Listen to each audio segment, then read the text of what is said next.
Welcome back everybody to another discussions video. Now, as you can clearly tell, today we're going to be talking about FNAF 3, as voted on by you guys in the topic poll from a couple weeks ago.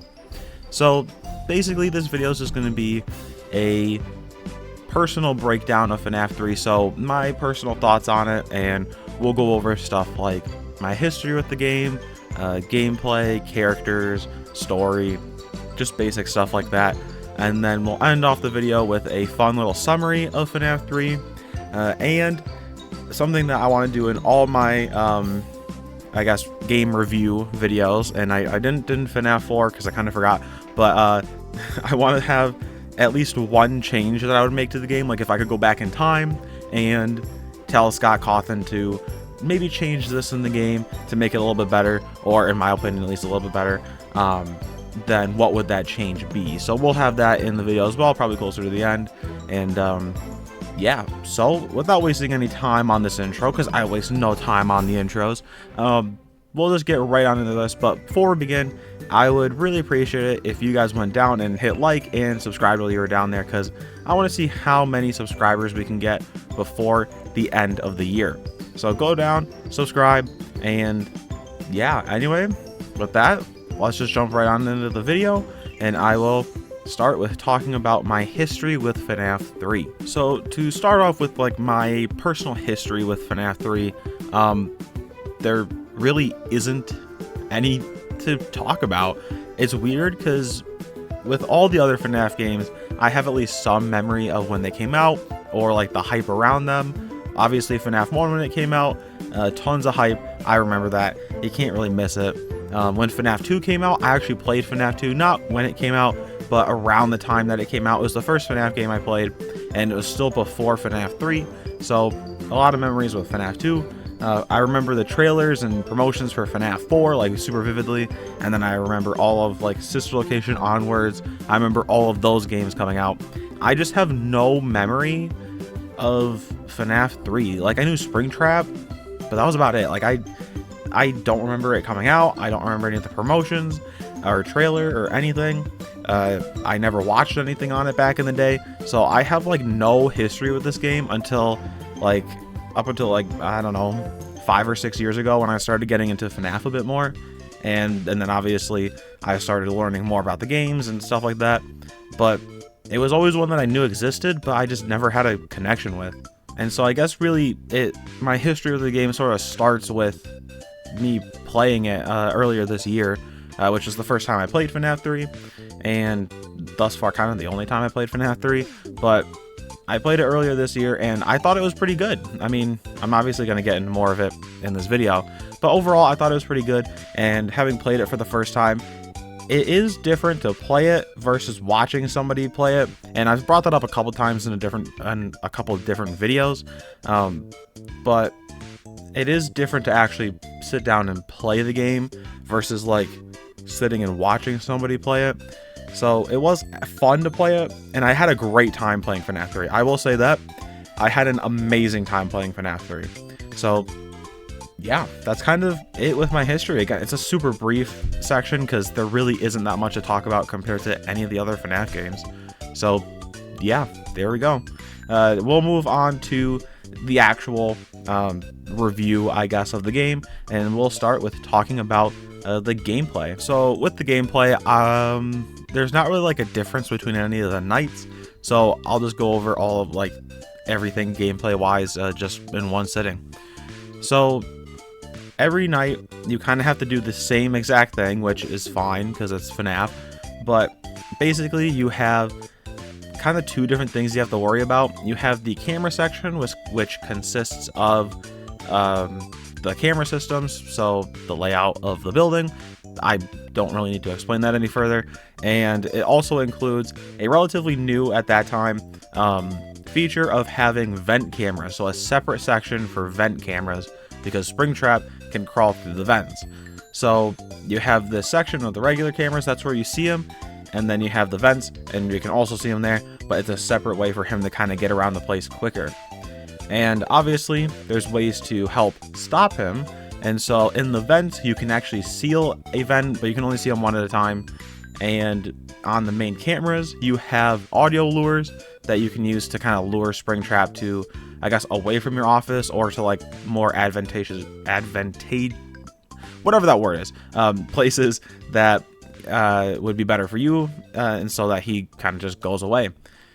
And so you gotta just lure him around with this audio lure, and that's kind of really it for those. And so obviously, as time goes on, sometimes the cameras will go off, sometimes the audio lure will fail, and sometimes you'll get jump scared, and then these systems will fail. And so you'll have to go over to a maintenance panel, do a little bit of sitting there and letting it reboot and fix the system before you can start using some of these things again.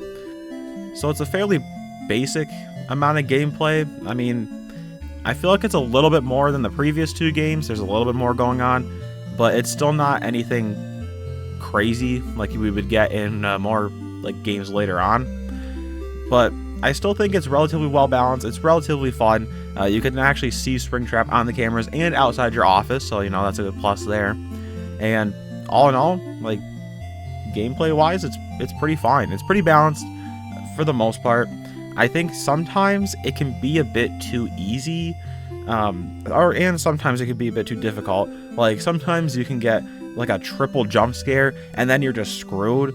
Like you can get jump scared by like 2 or 3 different phantom animatronics, and then you got no clue where on earth Springtrap is. You're basically just dead because you'll never be able to find him because he just moves so fast, especially in the later nights. It just gets to be impossible. So sometimes you kind of run into like, I guess, night ending situations where you're like, all right, well, that just happened and now I'm screwed. And so sometimes it's a little bit unbalanced there, but it does kind of counterbalance itself with cases in a lot of times when I played where I would just lure him to camera 10, seal vent 14, and then he can't go anywhere. He would get stuck, and his AI, I don't know what happened with his AI or what, but he would go in and out of vent 14 even though it was sealed, and just kind of get himself stuck in a loop up in camera 10 where he couldn't go anywhere. And so he would basically break, and then the whole night I could just sit back and relax and not have to worry about anything because he was just stuck up there. So a little bit of some imbalances in the gameplay, but all in all, it's fairly basic, fairly fine, and nothing to really write home about or to really talk about because it's just basically FNAF gameplay. So that's kind of it for the gameplay section. Again, not much to talk about there and not really anything to write home about. And we'll move on to the more, I guess you could say, substantial section of the video, and probably the one that is a little bit more in depth, I guess you could say, and that is the character / animatronic analysis section of the video. So let's just get right on into that. All right, so to start off the character section, I guess basically I'm just going to go through each character / animatronic that shows up in the game, so all the phantoms and Springtrap, and just kind of go over their designs basically, and as well as any of their like gameplay stuff. So technically this could have been in the gameplay section, but we'll just go over how they look and how they work basically. All right, so to start off, we will, I guess, start with Phantom Freddy, who is probably, I mean, not my favorite animatronic to come out of FNAF 3, but probably close to the top. I'd say probably second to come out of FNAF 3. I do really like his design. It is just even more withered and beat up withered Golden Freddy from FNAF 2, but I still think it works really well. And to me, it kind of stands out. Even though he's like kind of green, he still does look really good. And I think out of all the other ones, he kind of, to me, stands out the most, and made for a really awesome thumbnail in one of my videos. So yeah, I really like his design. I think it works really well.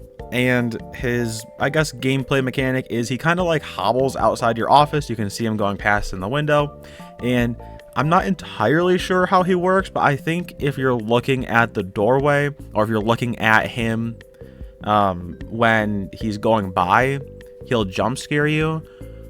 But I think you can avoid that by like looking at the cameras and pulling up the maintenance panel. I think, don't quote me on that, but I think that's how he works. So all in all, I give Freddy, I'd say like a 7 out of 10 fast coins. So he's pretty cool. All right, moving on to Phantom Foxy. his design is also pretty decent, all around a okay design. He's again just kind of more withered and more beat up Foxy from FNAF 2, and he kind of stands out as well. I kind of like the more beat up and darker like reds and browns that he has, because it does make Foxy stand out compared to all the other animatronics, which are mostly green. So Foxy kind of does stand out compared to all the rest of them. And of course, he just has an all-around good design from FNAF 2 anyway. So yeah, he's got a good design, and his gameplay mechanic is that he kind of just stands in the corner of your office, and if you turn to like use the maintenance panel and you see him, he'll jump scare you. And while it got me a couple times in FNAF 3 and it wasn't too scary, I'd say the worst was when he got me in FNAF VR. There, sometimes you would get in Event 14, and we just had tons of fun so far, you know. Oh god! And yeah, that's probably the worst time I ever got jump scared. I just played a clip of it, and yeah, that's definitely the worst jump scare I've had. But all around, pretty great character. I like him. Probably third favorite to come out of the game. Moving on to Phantom Balloon Boy. He's got a fairly okay design. I mean, again, it's just Balloon Boy, but he's kind of green, and it's decent. It's fine. Nothing to really write home about. I don't know. Okay design. I don't like Balloon Boy in the first place, so a little bit kind of a downside there, but other than that, he's fine. And his gameplay mechanic is actually pretty decent compared to, I guess, kind of the rest of them. But he sits on the camera, so if you switch to like a different camera, he has a chance of being there. And if you sit on that camera for too long, he'll jump scare you, and that's kind of it for that. And so it's not necessarily a complex mechanic, but it's one that does work in the context of the game, where you kind of have to be sitting on the cameras a whole lot. So all in all, pretty decent character and pretty decent design, but again, it's Balloon Boy, so I don't really like him. But anyway, let's move on. Alright, so moving on to Phantom Chica. Her design, notoriously bad. She kind of just looks like a big watermelon, and so not really anything good there. I think it's interesting that it's the FNAF 1 Chica design. That's something that's always stuck out to me. I don't know why it's the FNAF 1 Chica design, but other than that, her design is weird. I don't like it. It's not unique. It's kind of just boring, and to me it almost seems like a rushed design. So minus points there on the design. And her gameplay mechanic is she kind of just sits in one of the arcades, I think, and if you see her for too long, then she jump scares you, I think. I only had her jump scare me like once or twice while playing FNAF 3, so not entirely sure, but I believe that's how she works. She's sitting on one of the arcades and then she just jump scares you. So decent gameplay, I guess. There's a chance that you'll never see her, but other than that, her design's pretty bad, so not a decent character at all. Moving on to Phantom Puppet. I think they should have just been the regular puppet, since we see the regular puppet there. So that's always confused me, how there's the regular puppet, but then that causes you to get kind of jump scared by the Phantom Puppet. And so a weird design choice there, that there's two different puppets. But again, the puppet's design, her design, it's just the puppet, but green. So not anything to really write home about. But her gameplay mechanic is a little bit interesting compared to the rest. So most of the times, the rest of them will just jump scare you, hit you with like that flashbang, and then you freak out. But the puppet will kind of just like come up into your face, and it basically looks like you guys are like making out or something, because you just sit there and you stare into her eyes, and she's looking back, and you're like having a grand old time. You just locked eyes, and it's like, I don't know what's going on. Are we making out? Are we just staring into each other's eyes? Beats me, but it's a grand old time. And then she just goes away, and you're like, all right, cool, move on with the night. But I kind of like the gameplay mechanic there, because it does kind of switch things up, of like you're kind of getting followed around by this creepy looking puppet, and so it kind of beats just having somebody lunge at your face when you put the cameras down. So good mechanic there, and design kind of boring. which I guess could be described for most of these, but it's just kind of a boring design. So again, not anything to write home about, but a decent gameplay mechanic at least. Moving on to the last Phantom animatronic, and one that I never encountered in my playthrough of FNAF 3 ever, and that is Phantom Mangle. I don't even know if they're in FNAF 3, like they might not even be there, so not sure what they even do. I think their gameplay mechanic is that they show up in the vents and they can jump scare you if you look at them for too long. That's kind of how they work in Help Wanted, and so that's the only time I ever experienced Phantom Mangle. But other than that, I don't really know how they work, and can't really go on for gameplay.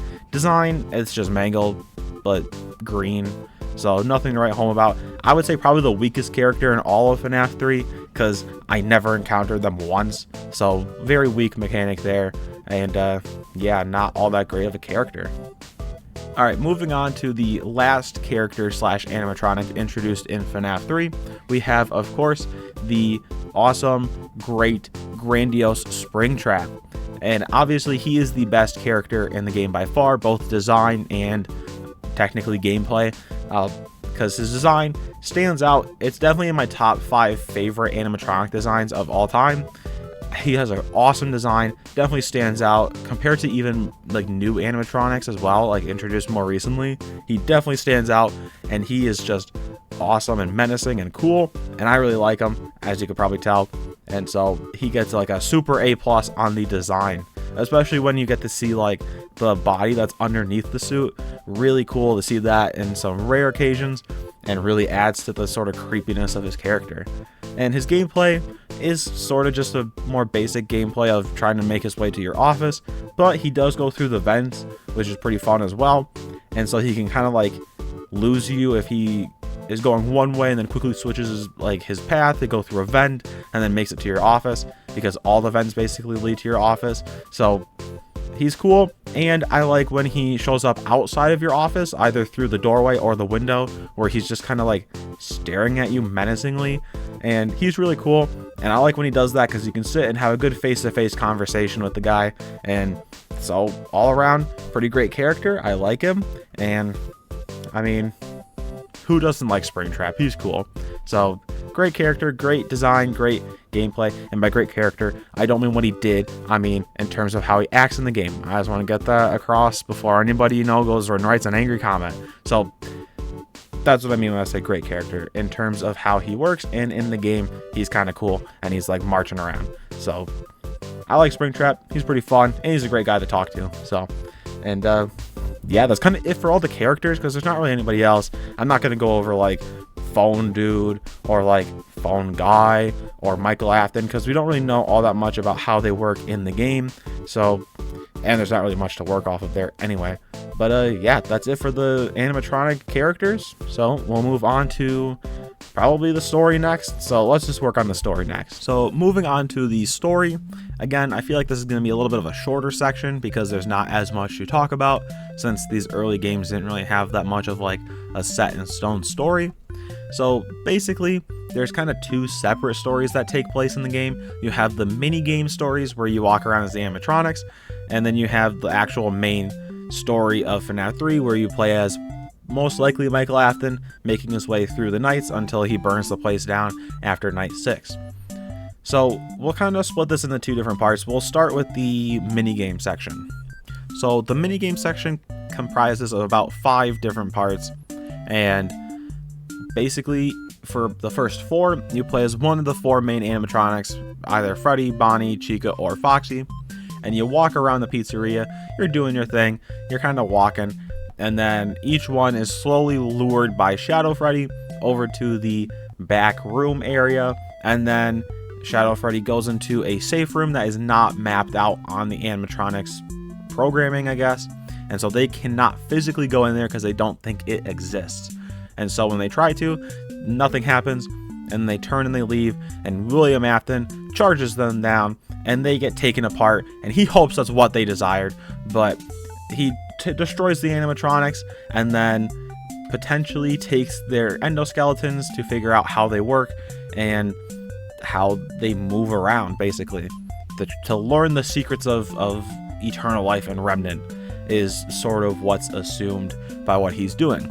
And then in the 5th night, there's no more animatronics, and so Golden Freddy went somewhere, I guess. But basically, the spirits then haunt him, block him in that safe room. He's not allowed to leave. You have like the 4. You have like Freddy, Bonnie, Chica, and Foxy, the spirits of them, and they're like standing in the back. They're like cheering on Cassidy. They're like, "Yeah, go get him!" And Cassidy's like kind of chasing William Afton around the room, and so good old Willie A is not sure what he's supposed to do, and then he runs to the spring lock suit, the spring Bonnie suit. He gets in, and then, boom, he gets spring locked, and then all the ghosts go, "All right, bye. We kind of did what we wanted to. Bye." And then he kind of gets stuck back there until he gets sealed in for about like 30 years, which sucks because you're just stuck back there. And my thought is like, was he sitting back there the whole time? Because when we see like in the trailer for FNAF 3, he's still sitting down and like twitching and freaking out. So was he sitting in the back room for 30 years? Or did he like eventually stand up and kind of just like shuffle his feet, kick a few stones? There were some arcade machines back there, so maybe some of them still worked. And he was like playing some arcades, getting some high scores maybe. Like, I'm not entirely sure what he was doing back there, but he was back there for 30 years. And then we get to the main, I guess, game story of FNAF 3, which takes place sometime after Sister Location, after Michael Afton gets scooped. And so he's a walking corpse, goes here to find William Afton.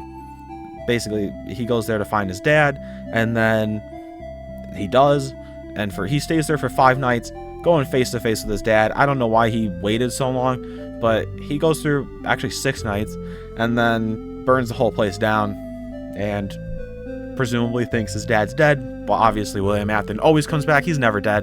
And so that's basically the whole story for FNAF 3, for both the minigames and the main game. Now, there is the sort of side, like, third story, I guess, kind of the more hidden one, of the Happiest Day minigame / the good ending, where you release the 5 spirits, and potentially the 5 spirits, more like the 4 spirits probably, because Golden Freddy, we know, kind of sticks on and carries on after FNAF 3.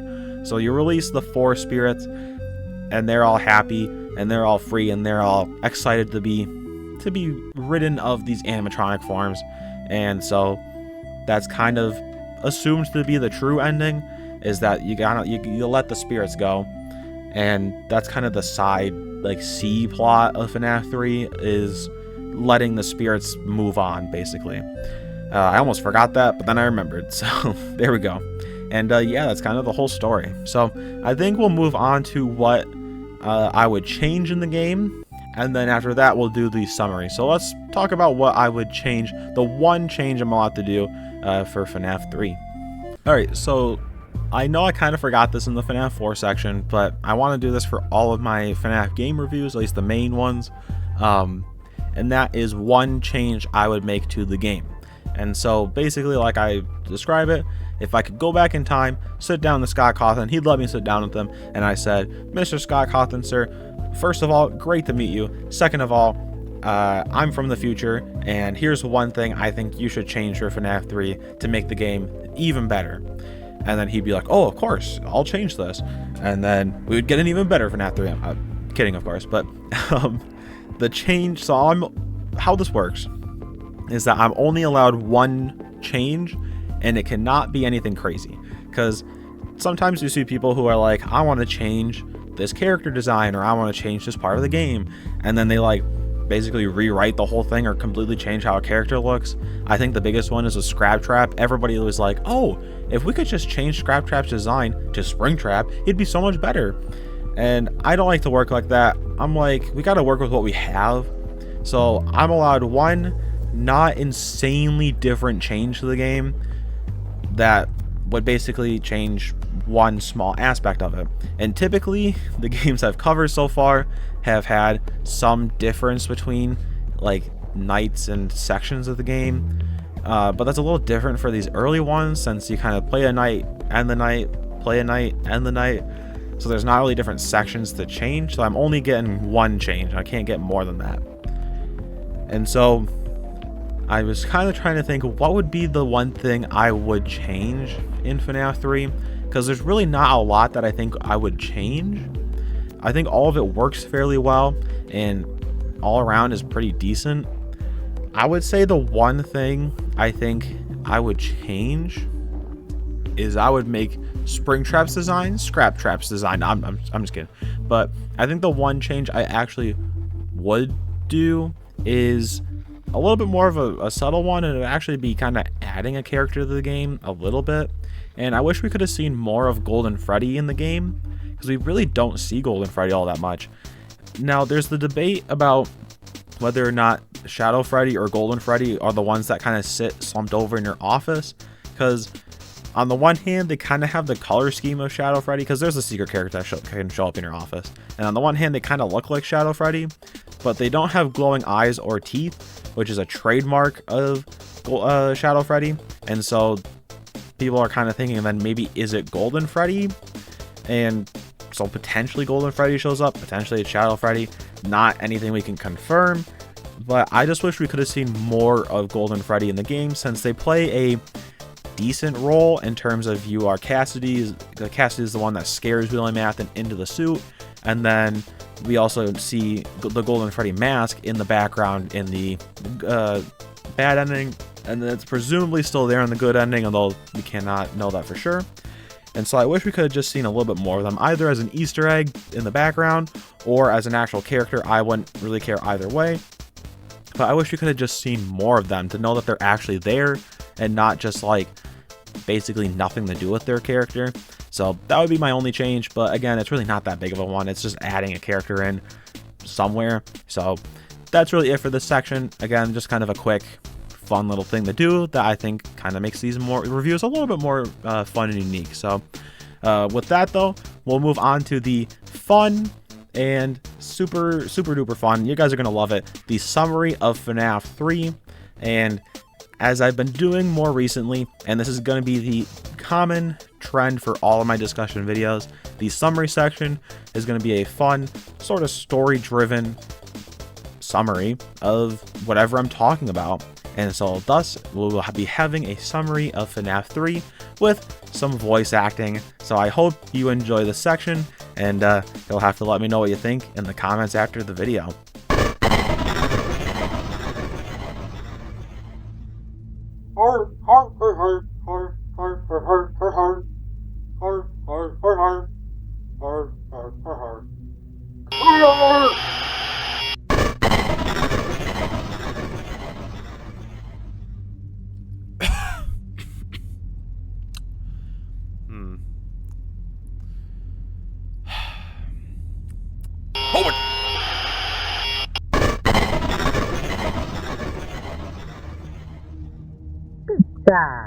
Pizza, pizza, pizza.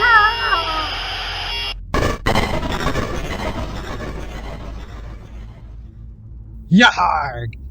It be the booty that I've been looking for all these years, and it's the tickets to the SpongeBob movie.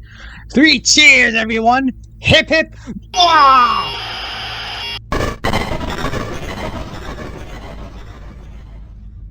Oh, what the heck is that, a ghost? Oh my gosh, what the heck is going on, dude? Whoa, back up, whoa. Stay away from me, dude. Come on, stay away from me. Back up, dude. Whoa, what the heck are you doing, dude? Back up. Whoa, hang on, dude. Leave me alone. What is going on, dude? There's this thing, a ghost. Back up. I gotta get to my suit. Come on. Oh, man, whew. Oh, that was really scary. You guys really scared me. You guys really caught me off guard. Don't do a man like that. Oh, my word. What is going on? Go. Okay. Oh, man. Okay, that wasn't a good idea. I should have been breathing so heavily in the suit. Oh, man. Oh, man, I gotta go to my knees. Oh, man. This is not a good idea. Oh, I just gotta sit down. Oh, man. I'm not feeling good. Oh, that was bad. Where'd you guys go? Help me out. Come on, man.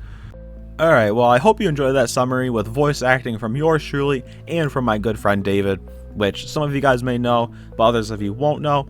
He's a great friend of mine. He's on the channel every so often.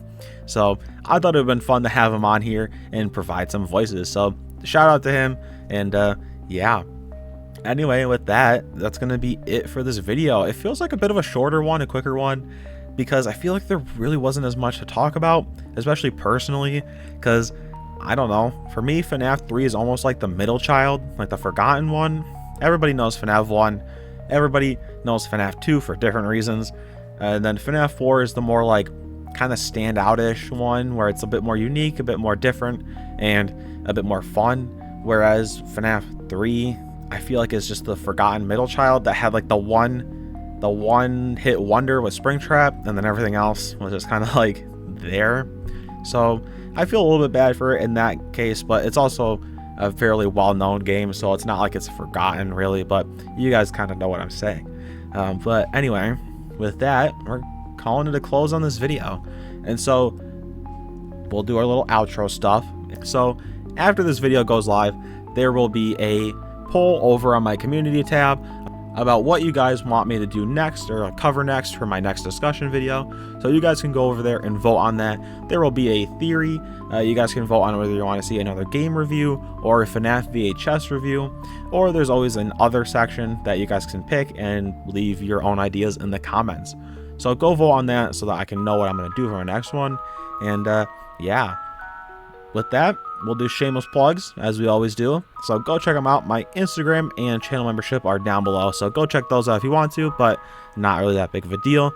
And speaking of channel memberships, shout out to my member. Thank you for being a member, and here is your daily shout out, because I do shout outs for all my channel members.